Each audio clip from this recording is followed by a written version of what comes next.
السلام عليكم، حياكم الله.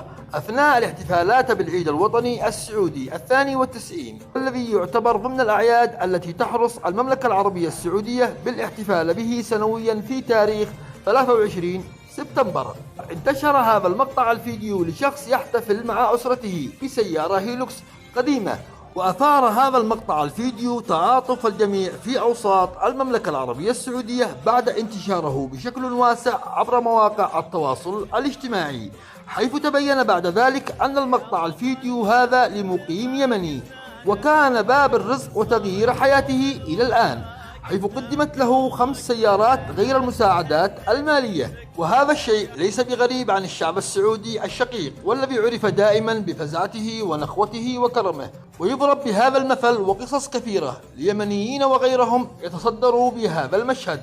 فكم يا مواقف كثيرة شهدناها من المملكة العربية السعودية.